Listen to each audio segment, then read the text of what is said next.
आज के दिन को रामकृष्ण परमहंस के जयंती के रूप में मनाया जा रहा है। तो रामकृष्ण परमहंस कौन थे, क्या थे? ये हम उनके उपदेशों को, उनके विचारों को पढ़कर, समझकर ही जानने का प्रयास करेंगे। जैसे कि उनका नाम ही है रामकृष्ण, जहाँ राम और कृष्ण दोनों मिल गए हैं, उसी प्रकार ज्ञान और भक्ति दोनों रामकृष्ण में कूट-कूट कर भरी थी। राम कृष्ण परमहंस भक्ति और ज्ञान के एक सागर के समान ही थे, जो कि आगे चलकर स्वामी विवेकानंद के भी गुरु बने। तो समझते हैं उनके कुछ विचारों को, हम पढ़ते हैं, समझने का प्रयास करते हैं वो क्या कहना चाहते हैं। तो रामकृष्ण परमहंस ने कहा है कि तुम रात को आसमान में बहुत सारे तारों को देखते हो, लेकिन सूर्य निकलने के बाद तारे नहीं दिखते हैं। हम्म? यही होता है ना कि रात को हम तारे तो देखते हैं, लेकिन जब सूर्य निकलता है तो तारे नहीं दिखाई देते हैं। तो क्या तुम ये कह दोगे कि दिन में आसमान में तारे होते ही नहीं है, सिर्फ इसलिए क्योंकि तुम अपने अज्ञान की वजह से भगवान को देख नहीं पाते? ये मत कह दिया करो कि भगवान जैसी कोई चीज नहीं होती। क्या कहना चाह रहे हैं वो ये कह रहे हैं कि ये जो लोग होते हैं ना, जो कहते हैं जीवन भर रोते रहते हैं कि जीवन में तो दुख ही दुख है, दुख से मुक्ति हो ही नहीं सकती। अरे, दुख तुम्हारे कर्मों, तुम्हारे जीवन जीने की इस तरीके से के कारण है। तुम जैसा जीवन जी रहे हो, जैसे काम कर रहे हो, इनके कारण तुम्हारे जीवन में दुख है, अशांति है, परेशान हो, तुम तनाव में हो। इसका अर्थ ये तो नहीं है ना कि जीवन में शांति नहीं हो सकती, जीवन में मुक्ति नहीं मिल सकती। बंधनों को तो तुम खुद अपने जीवन में लाते हो। रात को तारे होते हैं, दिन में सूर्य निकलता है, तो इसका अर्थ ये तो नहीं ना कि तारे गायब हो गए। तारे गायब नहीं हुए, सूर्य तुम्हारे ज्यादा पास है, इसलिए ऊपर जो हैं तारे, वो छोटे छोटे, वो दिखाई नहीं देते। इसी प्रकार तुम अगर सत्य नहीं जान पाए, तुम्हारे जीवन में अगर शांति नहीं है, इसका अर्थ ये नहीं कि तुम कोई भी शांति को उपलब्ध हो ही नहीं सकता। वो ये भी कहा करते थे कि जिस प्रकार मिट्टी के खिलौने का हाथी या फल देखना असली हाथी या फल की याद दिलाते हैं, उसी प्रकार ईश्वर के चित्र और मूर्तियां भी उस परमात्मा की याद दिलाते हैं, जो कि सनातन और सर्वव्यापी हैं। तो इसका अर्थ क्या हुआ? अभी जो उन्होंने पहले बात कही कि वो सनातन और सर्वव्यापी है, तो इसका अर्थ ये नहीं है कि तुम्हें सिर्फ एक मूर्ति में ही भगवान दिखेंगे। तुम्हें जीव जंतुओं में, पशु पक्षियों में, इंसान में, सब में तुम उसी को देखोगे। हम्म। और ये जो लोग कहते हैं ना कि मूर्तियां क्यों बनाते हो, मंदिर क्यों बनाते हो, तो वो इसी बात का जवाब दे रहे हैं कि देखो, मूर्ति भगवान नहीं होती, कागज के चित्र भगवान नहीं होते, पर उनको देखकर हमें उनकी याद तो आ जाती है। तुम रास्ते से गुजर रहे हो, तुम्हारे मन में ना जाने कैसे कैसे ख्याल चल रहे हैं, तनाव के ख्याल चल रहे हैं, वासना के ख्याल चल रहे हैं, लड़ाई झगड़ों के ख्याल चल रहे हैं, पर रास्ते में तुम निकल रहे थे और सामने तुम्हें एक मंदिर दिख गया, तो तुम्हारे मन के विचार बदल जाते हैं ना। तो रामकृष्ण यही कहना चाह रहे हैं कि देखो, वो भगवान नहीं होते, मूर्तियां भगवान नहीं होती, किंतु उनके माध्यम से, जैसे कि हाथी का चित्र देखते हैं तो हमें हाथी याद आ जाता है, खिलौने का चित्र देखते हैं तो खिलौना याद आ जाता है। उसी प्रकार चित्र देखने से हमें उसकी याद आ जाती है, हमारे मन की जो स्थिति है वो बदल जाती है। इसलिए मंदिर आवश्यक है, इसलिए मूर्तियों का यही उपयोग है। तो मूर्तियां होना गलत नहीं है, मंदिरों का होना गलत नहीं है। वो जो है एकमात्र परमात्मा, जो है आत्मा, वो तो निर्गुण है, निराकार है, तुम उसे पूज नहीं सकते। लेकिन उसकी तरफ बढ़ सको, इसके लिए मूर्तियां, मंदिर होते हैं, इसके लिए ग्रंथ होते हैं, तो हमें उनके पास जाना चाहिए और उनसे चिपक नहीं जाना है, उनसे आसक्त नहीं हो जाना है, हमें उनके माध्यम से आगे बढ़ना है, इसलिए वो होते हैं। हम लोग एक दूसरे में भेदभाव करते रहते हैं, रंग रूप के आधार पर, जाति के नाम पर, धर्म के नाम पर, अनेक तरह से हम आदमी औरत के नाम पर, बच्चे बूढ़े के नाम पर, अनेक तरह से हम भेदभाव करते हैं समाज में, और इनके नाम पर बहुत राजनीति होती है, पाखंड चलते हैं। लेकिन रामकृष्ण तो कहा करते थे कि मनुष्य एक तकिए के कवर के जैसा है। तकिए का कवर जैसा होने का अर्थ क्या हुआ कि एक कवर का रंग लाल है तो दूसरे का नीला होगा, किसी का पीला तो किसी का हरा होगा, है ना। लेकिन सबके अंदर वही रुई भरी हुई है, जो एक तकिए के अंदर है वैसी रुई दूसरे के अंदर है। तो ऊपर ऊपर से अलग है। मनुष्यों में भी ऐसा ही है कि एक सुंदर है, दूसरा बदसूरत है, एक साधु है और दूसरा दुष्ट है। किसी को तुमने नीची जात कह दिया, किसी को ऊंची जात कह दिया, किसी को आदमी कह दिया, किसी को औरत कह दिया। लेकिन रामकृष्ण ने चूंकि वेदांत का, उपनिषदों का ज्ञान भी पाया है, तो वो क्या कह रहे हैं कि सबके अंदर ईश्वरी तत्व है। माने ये भेद तो स्थूल है, बस जो मूल स्वभाव है, जो मूल तत्व है, परम तत्व, वो तो एक ही है। तो वो हमसे क्या कह रहे हैं कि देखो, ये जो भेदभाव तुम पाले बैठे हो जाति के नाम पर, आदमी औरत के नाम पर, किसी को अधिकार है, किसी को कुछ अधिकार है, किसी को कुछ नहीं है, जो एक दूसरे के ऊपर तुम अपना राज थोपते हो, स्वामित्व भाव तुम अपना दिखाने लगते हो, किसी को छोटा किसी को बड़ा समझते हो, ऐसे मत करो। किसी को तुम जानवर को देखते हो तो जानवर को अपने से छोटी योनि का समझकर तुम उसे मारते हो, उस पर अत्याचार करते हो, तुम उसका मांस खाते हो, हैं?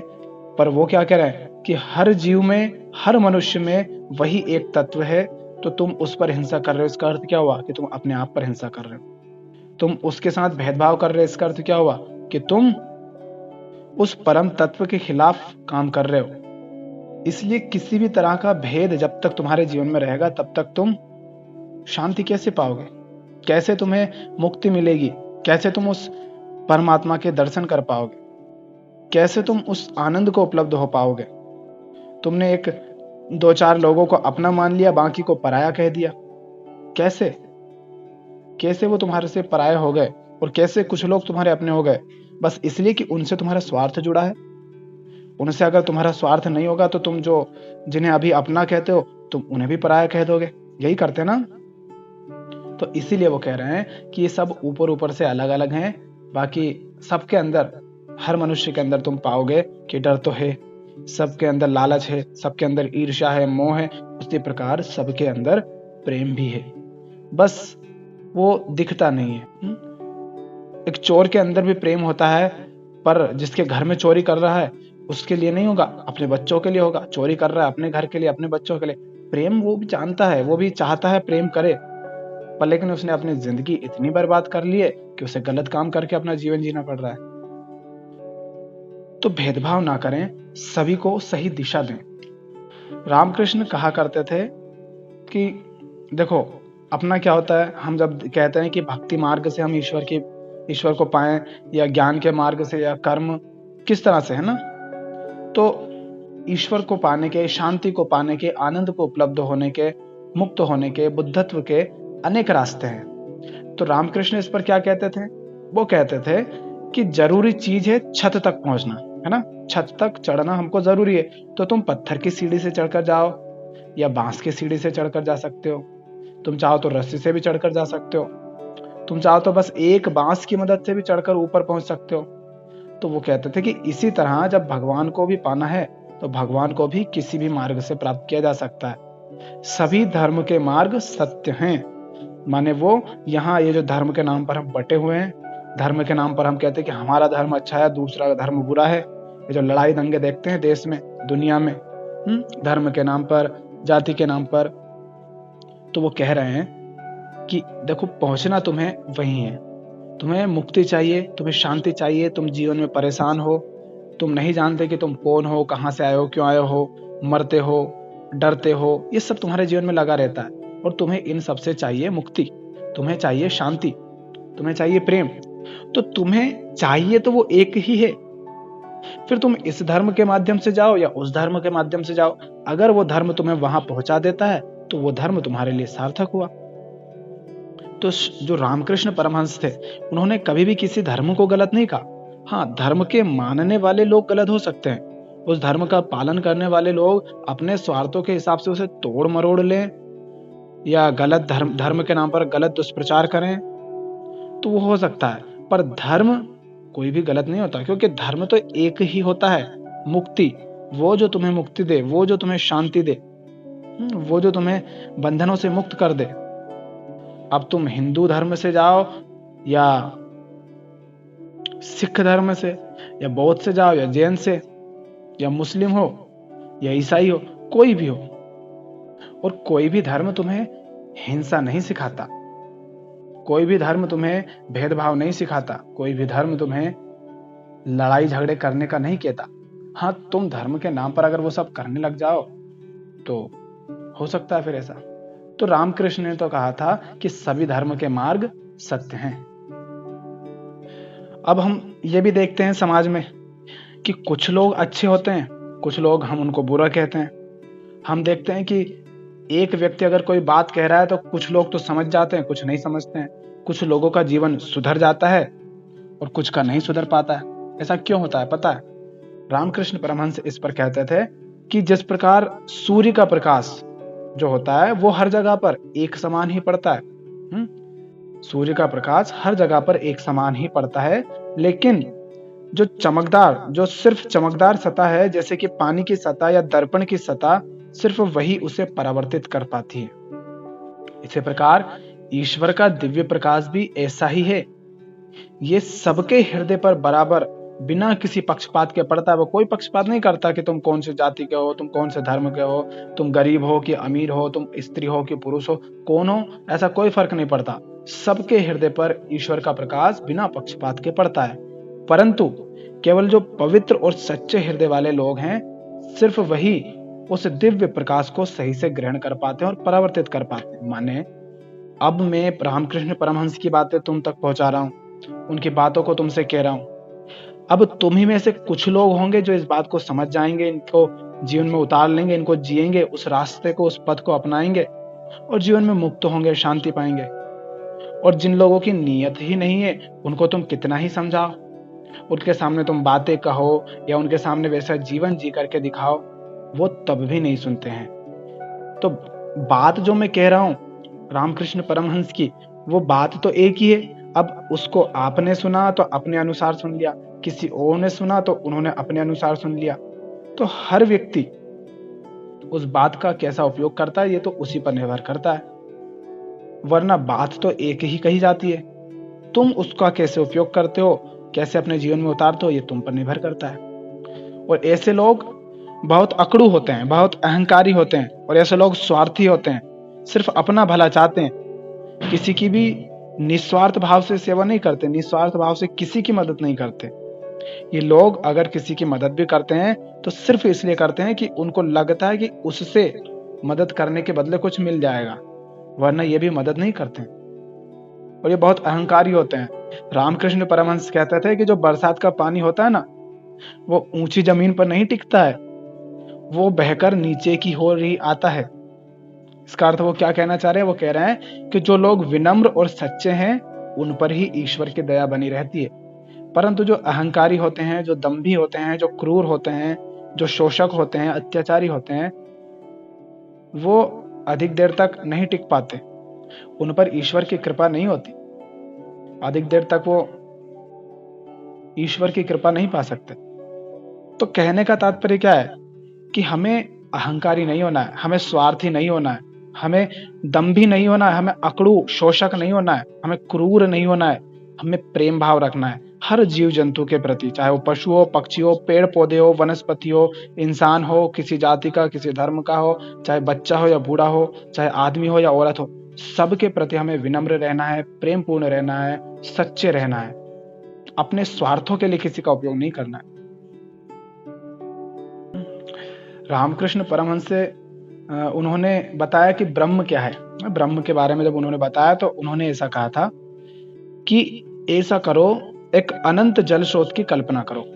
माने एक ऐसा जल का स्रोत है जहां पर बहुत सारा पानी पानी है, ऐसी एक कल्पना करो, और फिर उसमें देखो कि ऊपर और नीचे, आगे और पीछे, दाएं और बाएं, हर जगह सिर्फ पानी पानी है, ऐसी कल्पना करो। और इस पानी में पानी से भरा हुआ ही एक बर्तन रख दो, माने पानी हर तरफ, उसी पानी में तुम एक ऐसा बर्तन रख दो जिसके अंदर भी पानी हो। और फिर वो कहते हैं कि देखो बर्तन के अंदर भी पानी है, ठीक है, और बाहर भी पानी है, बाहर भी पानी है, अंदर भी पानी है। तो कहते हैं कि जो ज्ञानी पुरुष देखता है कि बाहर और भीतर दोनों जगह सिवाय परमात्मा के कुछ और नहीं है, कि जिस तरह से बर्तन के अंदर भी पानी है, बाहर भी पानी है, हर जगह सिर्फ पानी है ना, उसी प्रकार परमात्मा अंदर भी है, बाहर भी है, हर जगह सिर्फ परमात्मा ही परमात्मा है। तो फिर ये जो बर्तन है बीच में, ये क्या है? ये बर्तन ही मैं या अहम है। इसी को अहम कहते हैं, इसी को मैं भाव कहते हैं। ये जो हम कहते रहते हैं ना मैं ये हूँ, मैं वो हूँ, मैं फलाना, मैं ढिमका। हाँ, ये मेरा घर, ये मेरा परिवार, ये मेरा काम, ये मेरे सामान, ये मेरी जमीन, ये मेरी जमीन जायदाद, ये मेरी धन संपत्ति, ये मेरी पत्नी, मैं राहुल, मैं डॉक्टर, मैं वकील, मैं ये वो, मैं वो। ये जो मैं का भाव रहता है, जो अब मेरा मेरा का भाव होता है, इससे हमने क्या कर लिया है? हमने कह दिया ये मैं हूं और ये संसार है। तो हमने अपने आप को इस समस्त संसार से अलग कर लिया। तो रामकृष्ण इसी में भाव की बात कर रहे हैं कि परमात्मा तो अंदर बाहर सब जगह है, पर तुम उस बर्तन की तरह बीच में आ रहे हो अपने मैं भाव के कारण, अपने आप को अलग मानकर। तो क्या होता है देखो, हम अगर अपने आप को अलग मानेंगे तो हम दूसरे पर हिंसा कर देंगे। पर अगर हमने स्वयं को अलग नहीं माना होता, हमने जाना होता कि मैं और वो अलग नहीं है, तो हम उस पर हिंसा करते। इसका अर्थ क्या होता कि मैं उस पर हिंसा नहीं कर रहा हूं, फिर मैं स्वयं पर हिंसा कर रहा हूं। पर चूंकि हम अपने आप को अलग मानते हैं, मैं भाव के कारण, अहम के कारण द्वैत में जीते हैं, इसलिए हम दूसरों पर हिंसा भी कर जाते हैं। हम कहते वो तो जानवर है, पशु को मारो खाओ।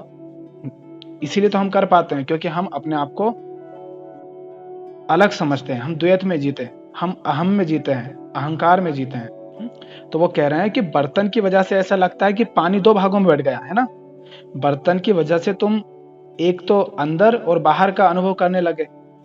और जब तक मैं का भाव है, ये जो हमारा मैं भाव है, जब तक मैं भाव है, तुम्हें ऐसा ही अनुभव होता रहेगा। जब तक तुम मैं भाव में जियोगे, तुम्हें ऐसा ही अनुभव रहेगा। और जब मैं गायब हो जाता है, तो जो रह जाता है उसका शब्दों में वर्णन नहीं किया जा सकता। तुम पूछ सकते हो कि जब मैं भाव नहीं रहेगा तब क्या बचेगा? तब जो बचेगा, क्योंकि मैं भाव बचा ही नहीं तो कहने वाला बचा नहीं, फिर क्या होगा?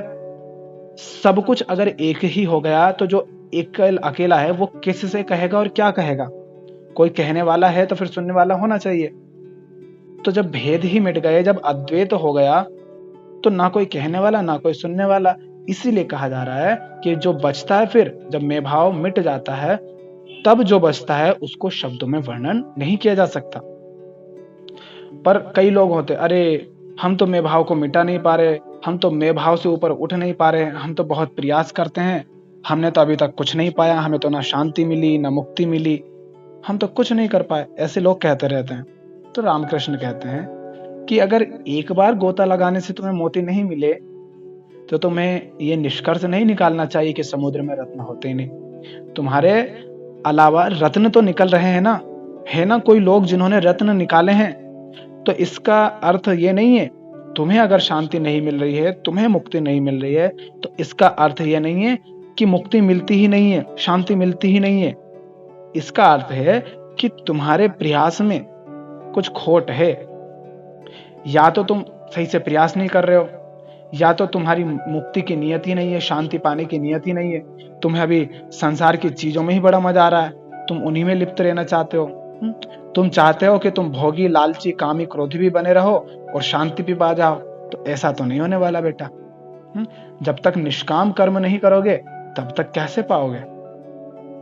अर्जुन की तरह अगर निष्काम कर्म नहीं कर पाओगे, तो युद्ध कैसे लड़ोगे धर्म के लिए? तो अगर तुम नहीं पा रहे हो, तुम नहीं जान पा रहे हो, तो इसका अर्थ है कि अभी तुम कहीं ना कहीं कोई ना कोई गलती तो कर रहे हो। और रामकृष्ण परमहंस हमेशा कहा करते थे कि जो भी व्यक्ति दूसरों की बिना किसी भी स्वार्थ के उद्देश्य से मदद करता है, वो असल में खुद के लिए अच्छे का निर्माण कर रहा होता है। पर हमारा जीवन कैसा है कि हम ना जब भी किसी की सहायता करते हैं, थोड़ी सी भी सहायता करते हैं, उसको कह कह कर सुनाते हैं, बार बार कहते हैं मैंने तेरे लिए ये किया, मैंने वो किया, मैंने ऐसा किया। हम हर समय किसी की मदद भी करते हैं तो स्वार्थों के लिए। जिसकी हम मदद कर रहे हैं, अगर वो व्यक्ति आगे चलकर तुम्हारी मदद ना करे जब तुम्हें जरूरत पड़े, तो हम उसके बारे में बुरा सोचते हैं, कुछ कहते हैं, गलत कहते हैं, उसको गालियां देते हैं कि देखो मैंने उसकी मदद की और अब ये मेरी मदद नहीं कर रहा। इससे क्या समझ आ रहा? इससे यही समझ आ रहा कि तुमने उसकी मदद नहीं की थी, तुम तो वास्तव में अपनी मदद की तैयारी कर रहे थे कि भविष्य में जब मुझे इससे जरूरत पड़ेगी तो ये मेरे काम आएगा। निस्वार्थ भाव से तुमने मदद नहीं की कि उससे मदद की जरूरत थी तो तुमने मदद कर दी, फिर वो तुम्हारी मदद करे या ना करे। पर हम हमेशा स्वार्थवश मदद करते हैं। और रामकृष्ण कहते हैं कि जो बिना किसी स्वार्थ के उद्देश्य से मदद करता है, वो खुद के लिए अच्छे का निर्माण कर रहा होता है। और लोग क्या कहा करते हैं आजकल के, अरे धर्म जो है, जो अध्यात्म है, ये सब तो बुढ़ापे की चीज है। अरे गधों, ये बुढ़ापे की चीज है। जीवन पूरा बर्बाद कर लिया, बुढ़ापे में क्या खाक करोगे उस धर्म का? क्या करोगे? मर के साथ लेकर जाओगे? अरे जवान होते हो, युवा होते हो, तभी तो वो असली चीज हमें पता चलनी चाहिए जो हमें जीना सिखाए, जिससे जीवन में हम शांति पाए, मुक्ति पाए, अच्छा एक सुंदर जीवन जी पाए। बूढ़े होकर क्या करेंगे जानकर? जीना तो अभी है। तो रामकृष्ण परमहंस इस पर कहा करते थे, वो कहते थे कि हरे बांस को आसानी से मोड़ा जा सकता है, जो हरा बांस होता है उसे आसानी से मोड़ा जा सकता है, किंतु जो पके हुए बांस होते हैं उनको जब ताकत लगाकर मोड़ा जाता है तो वो टूट जाता है। एक युवा हृदय को भगवान की तरफ मोड़ना आसान है, किंतु एक वृद्ध व्यक्ति के अनाड़ी हृदय को भगवान की ओर लाने पर वो भाग भाग जाता है। मतलब कि अभी जो बच्चा है, जो जवान है, जो युवा है, उसके हृदय को दिशा दी जा सकती है, भगवान की तरफ लाया जा सकता है, अध्यात्म की तरफ लाया जा सकता है, धर्म की ओर उसे आगे बढ़ाया जा सकता है। लेकिन जो व्यक्ति गलत जीवन जीते जीते बुढ़ा हो गया है, जिसने गलत गलत धारणाएं बना रखी हैं, पाखंड में वो जिया है, जिसने मान्यताएं बना रखी है, अपनी कुछ परंपराएं बना रखी है, वो उन्हीं में जीता रहा हमेशा। तो अब अगर तुम उससे कहोगे ना कि तुम जो मानते हो वो सब गलत है, तो वो मानेगा नहीं, वो लड़ने पर उतर आएगा। तभी तो ये समस्याएं आती है कि घर का कोई नौजवान बंदा अगर धर्म की ओर मुड़ जाए, सही जीवन जीने लग जाए, तो उसके जो माँ बाप होते हैं, जो जिनकी उम्र ज्यादा हो गई है, वो उसके खिलाफ हो जाते हैं। क्यों? क्योंकि वो अपनी मान्यताओं को टूटता हुआ देख नहीं सकते, क्योंकि वो तो कुछ और माने आए थे आज तक से, उन्होंने तो कभी जाना नहीं था, वो तो गलत चीजों पर अपना विश्वास बनाए रखे थे आज तक। अब वो सारे विश्वास टूटेंगे तो उनको बुरा तो लगेगा। तो अब वो ये तो नहीं कह सकते कि भैया हमने तो जीवन गलत ही जिया, तो वो क्या करते हैं, वो बच्चे पर दबाव बनाते हैं कि तू ही गलत है। इसीलिए तो रामकृष्ण कहते हैं कि जो युवा है उसको सही दिशा दी जा सकती है। और इसी को हमने आगे चलकर देखा, क्या देखा कि जो उनके शिष्य थे रामकृष्ण परमहंस, वो भी युवा थे और उन्होंने भी युवाओं को आकर्षित किया, युवाओं को प्रेरित किया सही दिशा में बढ़ने के लिए। क्योंकि जो बुढ़े हैं, जिन्होंने बर्बाद जीवन जिया है, वो उस बात को स्वीकार ही नहीं कर पाते, उसको समझने का भी प्रयास नहीं करते, इसीलिए वो ऐसा कहते थे। और हम देखते हैं ना कि धर्म के नाम पर लोग गली मोहल्ले में, हमारे घर में भी देखते हैं हम कि धर्म की बड़ी बात करते हैं, पूजा पाठ करते हैं, मंदिर जाते हैं, उनके नाम पर नाचते गाते हैं, कथाएं कराते हैं, न जाने क्या क्या कर्म कांड करते रहते हैं। तो रामकृष्ण परमहंस क्या कहते हैं कि जो सामान्य आदमी होता है ना, वो झोला भर भर कर धर्म की बातें करता है, किंतु खुद के व्यवहार में एक दाना बराबर भी नहीं लाता।